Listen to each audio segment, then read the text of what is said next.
हर्षाई online class में class. आज मैं आपको हिंदी साहित्य में पाठ 15 एक बूंद नामक कविता जो है उसकी मैं व्याख्या समझाने जा रही हूँ। बच्चों, सबसे पहले आप इसका पेज नंबर है 101, ओपन कर लीजिए इस पेज को। अब इसको ध्यानपूर्वक समझिए। ये जो कविता है अयोध्या सिंह उपाध्याय हरिओत जी द्वारा रचित है। इस कविता में इन्होंने क्या बताया है कि घर छोड़ते समय व्यक्ति के मन में अनेक शंकाएं होती हैं, परंतु यह आवश्यक नहीं कि घर छोड़ने उसके लिए अनिष्टकारी ही हो, उसके लिए एक बूंद की तरह लाभकारी भी सिद्ध हो सकता है। इसमें क्या बता रहे हैं हरिओत उपाध्याय जी? इन्होंने ये बताया है कि एक बूंद का इन्होंने वर्णन किया हुआ है कि जब आकाश से एक बूंद नीचे गिरती है तो उसके मन में क्या आता है, इसके माध्यम से इन्होंने इस कविता का रचना की है।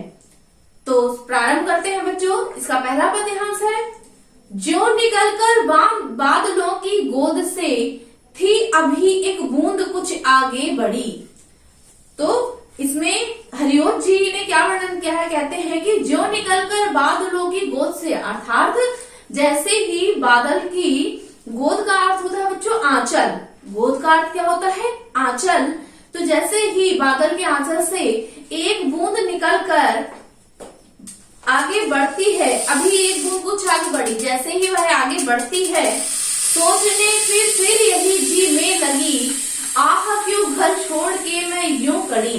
कड़ी शब्द का जो प्रयोग हुआ है बच्चों, तो कड़ी का अर्थ होता है निकली। तो क्या कह रहे हैं? सोचने फिर यही जी में लगी। जो बूंद आसमान को छोड़ करके नीचे गिरने वाली है वह क्या सोच रही है कि आह क्यों घर छोड़कर मैं यूं कड़ी, मैं अपना घर छोड़ करके ऐसे कैसे निकल पड़ी हूँ।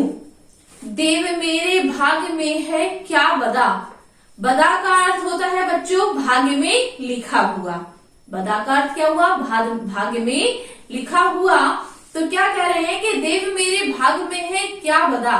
बूंद अपने मन में विचार करते हुए नीचे जब आ रही है तो क्या कहती है कि हे देव मेरे भाग्य में क्या बदा है, यह मुझे कुछ मालूम नहीं है। मैं बचूंगी या गिरूंगी धूल में। वह बूंद विचार करते हुए क्या कहती है कि मैं बच पाऊंगी या नहीं, या फिर मैं धूल में मिल जाऊंगी। धूल माने होता है बच्चों मिट्टी, या फिर मैं मिट्टी में मिल जाऊंगी, यह भी मुझे कुछ मालूम नहीं है। या जलूंगी गिर अंगारे पर किसी। वह बूंद क्या विचार करे? या तो मैं धूल में मिल जाऊंगी या किसी अंगारे में। अंगारे का अर्थ होता है शोले में। मैं किसी शोले में जाकर गिर के जल जाऊंगी, आग में जाकर गिरकर जल जाऊंगी। चुप पड़ूंगी या कमल के फूल में। फिर उसके बाद क्या विचार करती है वो बूंद? कहती है कि मैं या तो किसी कमल के फूल में चू जाऊंगी। बह गई उस काल एक ऐसी हवा। काल का अर्थ होता है बच्चों समय।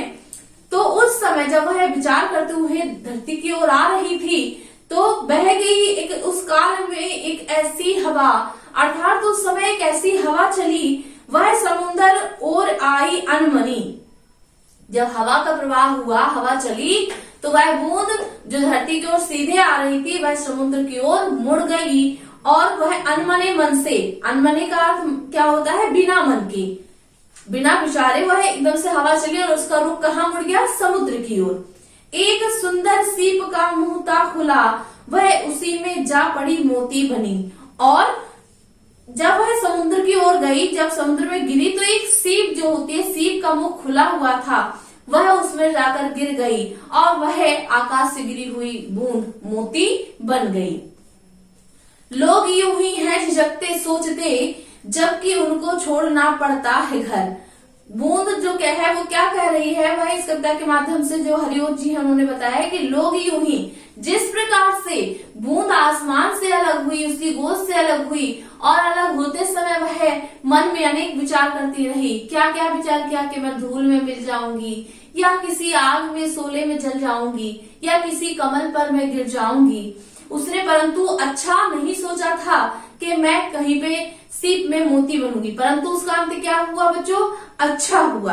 तो लोग इसी प्रकार से झिझकते हैं, जब घर से निकलते हैं तो उनके में भी मन में अनेक ऐसे कुविचार आते हैं कि पता नहीं मेरे साथ क्या होगा, हो सकता है आपके साथ भी अच्छा हो। किंतु घर को छोड़ना अक्सर उन्हें बूंद लो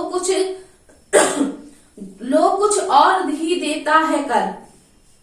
क्या है कि बूंद के माध्यम से क्या बता रहे हैं कि जिस प्रकार से, किंतु घर को छोड़ना अक्सर उन्हें, व्यक्ति को किसी कार्य के लिए अगर घर से बाहर जाना होता है तो घर लेकर के तो कोई जाएगा नहीं, घर को छोड़कर ही हम घर से बाहर निकलते हैं। तो किसकी भांति? बूंद की भांति। बूंद भी अपने घर को छोड़ करके बाहर आई थी, परंतु उसके साथ अच्छा हुआ। वह बुरा सोच रही थी कि मेरे साथ ऐसा हो या ऐसा ना हो। तो उसी प्रकार से बूंद लो कुछ और ही देता है कर, कि घर से अगर हम सोच के कुछ निकलते हैं, कभी कभी हम बुरा सोचते हैं और ईश्वर की कृपा से हमारे साथ अच्छा हो जाता है। इसीलिए व्यक्ति को सदैव बुरा नहीं सोचना चाहिए, अच्छा सोचना चाहिए। बच्चे एक इस कविता की व्याख्या एक बार पुनः समझ लीजिए। इसमें हरिओ जी ने बताया कि जो निकलकर बादलों की गोद से थी अभी एक बूंद कुछ आगे बढ़ी। एक बूंद जो आसमान से जब बारिश होती है तो एक बूंद जो अपनी आकाश की गोद को छोड़ करके जब नीचे की ओर आती है तो वो क्या मन में विचार कर रही है कि सोचने फिर जी में यह लगी। वह अपने मन में विचार कर रही है कि आह, अरे क्यों घर छोड़ने में यूं करी। वो कहती है कि अरे मैंने घर क्यों छोड़ा, हे देव, हे ईश्वर, कहीं मेरे भाग्य में ऐसा तो नहीं कि मैं जाकर कहीं धूल में अर्थात मिट्टी में मिल जाऊंगी और नष्ट हो जाऊंगी। फिर थोड़ी देर बाद वो विचार करती है कि या जलूंगी गिरी अंगारे पर किसी। क्या कहती है वह बूंद? या तो फिर मैं किसी अंगारे पर गिर जाऊंगी और मैं जल जाऊंगी, चूप पड़ी या कमल के फूल में, या फिर मैं जाकर के किसी कमल के फूल के ऊपर गिर जाऊंगी। बह गई उस काल एक ऐसी हवा। उसी समय जब वह ऐसा विचार करते हुए धरती की ओर बढ़ रही थी तो एक ऐसी तेज हवा चली और उसका बूंद का जो रुख है वह समुद्र की ओर चल पड़ा। एक सुंदर सीप का मुंह था खुला। जैसे ही वह समुद्र की ओर उसका रुख हुआ, वह बूंद जो समुद्र में एक सीप पड़ी थी उसका मुख खुला हुआ था, उसमें जाकर वह गिरी और गिरते ही वह जो बूंद है वह मोती बन गई। लोग यूं ही झिझकते सोचते जबकि उनको छोड़ना पड़ता है घर। बूंद की ही भांति मानव भी जब अपना घर छोड़ता है तो उसे नहीं पता उसके साथ क्या होगा, क्या अच्छा होगा, क्या बुरा होगा। ऐसे ही विचार करते हुए वह अपने घर को छोड़कर आगे बढ़ते हैं। किंतु घर अक्सर छोड़ना पड़ता उन्हें, बूंद लो कुछ और ही देता है घर। तो इसमें कभी क्या बता रहे हैं कि लेकिन किसी कार्य के लिए हमें निकलना तो है ही।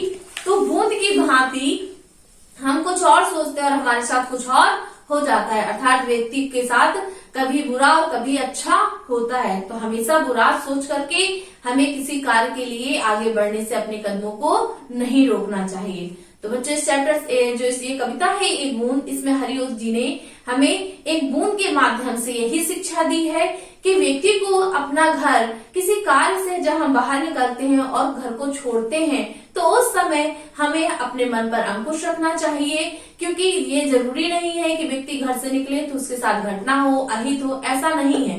हो सकता है आपके साथ बहुत अच्छा हो। तो बच्चों ये कविता आज यहीं पे समाप्त होती है। आज के लिए इतना काफी है। आपका दिन मंगलमय हो।